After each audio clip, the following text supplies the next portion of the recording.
Hello, and thanks for joining us here on Encore. Coming up on today's show.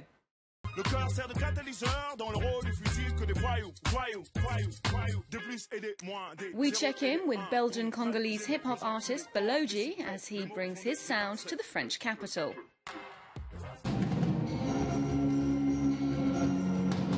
Electronica meets classical arrangements in Prequell's prodigious musical productions.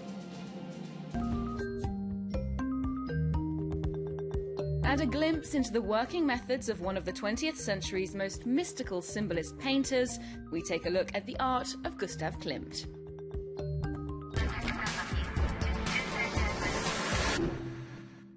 We're starting the show with a hit of hip-hop thanks to Belgian-Congolese artist Baloji. Cooking up a melting pot of sounds that reflect his Afro-European culture, his latest album has got rave reviews. The singer, songwriter and rapper sat down with France 24 music critic Richelle Harrison-Pless during a pit stop in Paris. Let's take a look.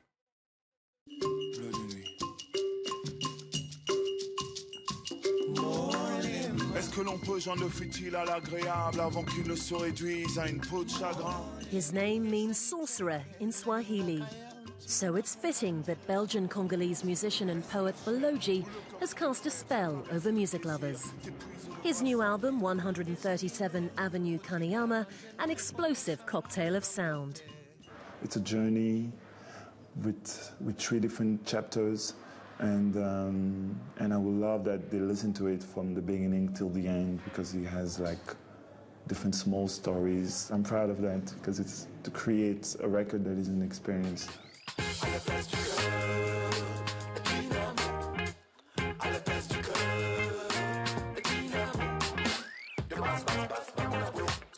A sonic landscape that traces Baloji's roots. Where the Congolese rhythms of his birthplace meet the electronica of the country he grew up in.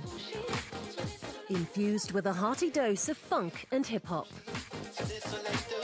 The 39-year-old who launched his career as part of the Belgian hip-hop crew Starflam wasn't always keen on the music of the DRC.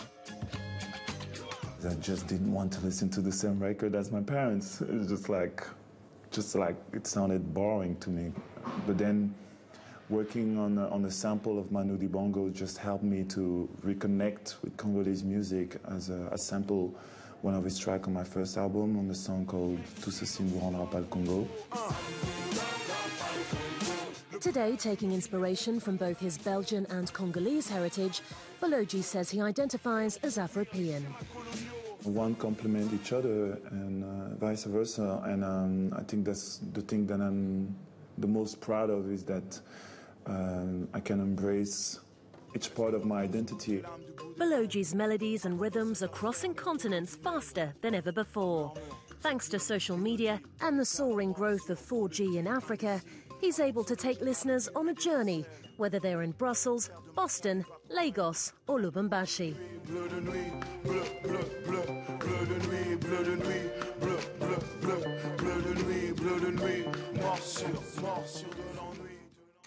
Now to a rising electronic music producer and orchestral composer. Prequel has been commissioned to create movie soundtracks, advertising campaigns and fashion shows, but he's diving deep into a more personal style for his debut album.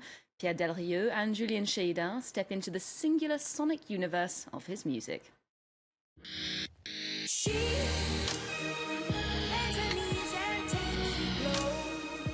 An artist who dwells in pure sound, letting his music speak for him.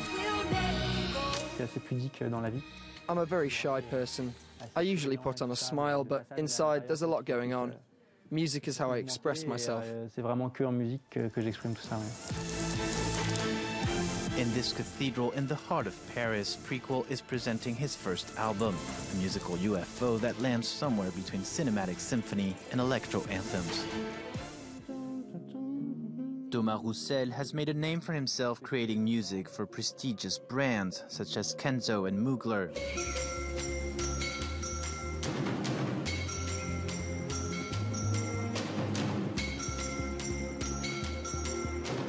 As well as for fashion houses like Dior and Chanel.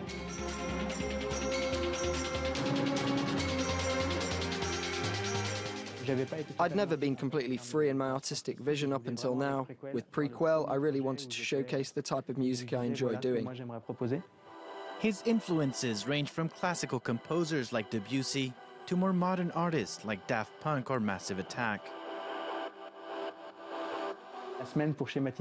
Basically, I was at the conservatory during the week and went clubbing on the weekends. I've always tried to take the best of both musical universes. A mix of powerful bass, repetitive electro, and what I consider to be the best of orchestral music, which is the melody, the harmony, and the sensitivity.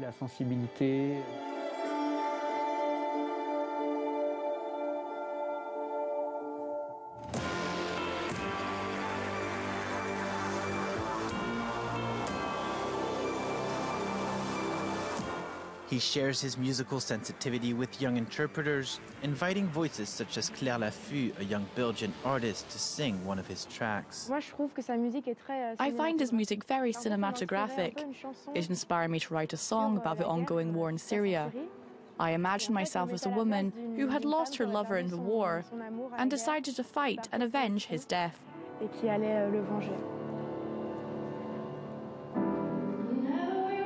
Conducting a 60-piece orchestra or accompanying on the piano, Prequel offers a first glimpse of his innovative and mesmerizing musical universe.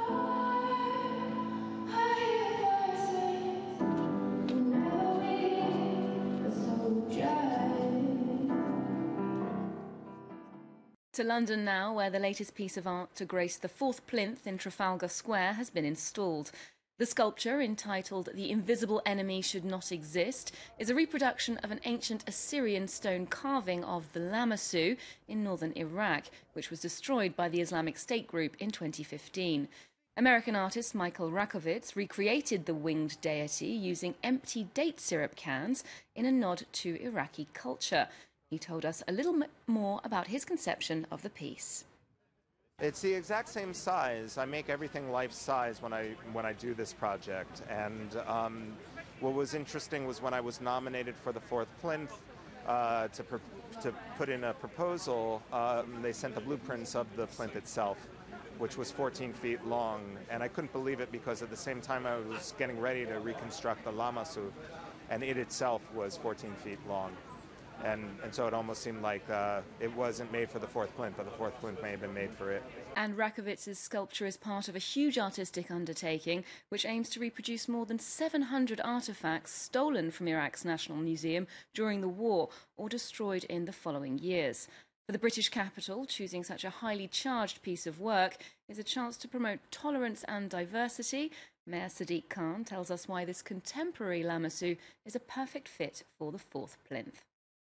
In 2015, so-called ISIS destroyed it because they thought it was a threat to the religion of Islam. And I think it's also a celebration of who we are in London. We're confident in being pluralistic, Muslim, Christian, Jewish, Hindu, Sikh, Buddhist, those who are members of an organised faith and those that aren't. And it's really important we display in Trafalgar Square this wonderful piece of art. Staying with art, this year marks the centenary of the death of painter Gustav Klimt. The Austrian symbolist, perhaps most famous for his iconic oil painting, The Kiss, drew inspiration from Japanese art to produce some of the most vivid images of the 20th century. Yet Klimt's private life remains shrouded in mystery.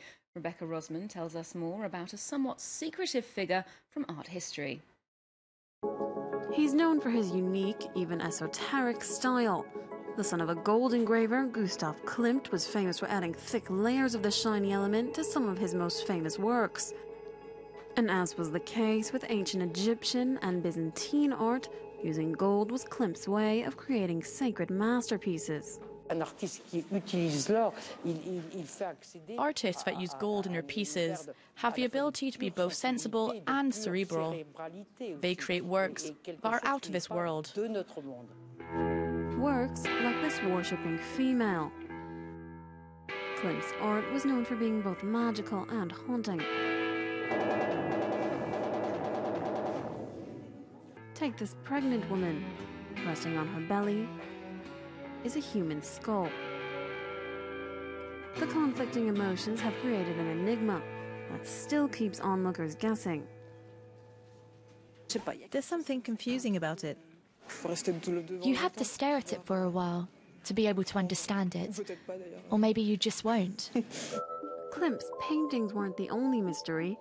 The artist would spend hours working in solitude inside his Vienna atelier, often going days without seeing a single soul.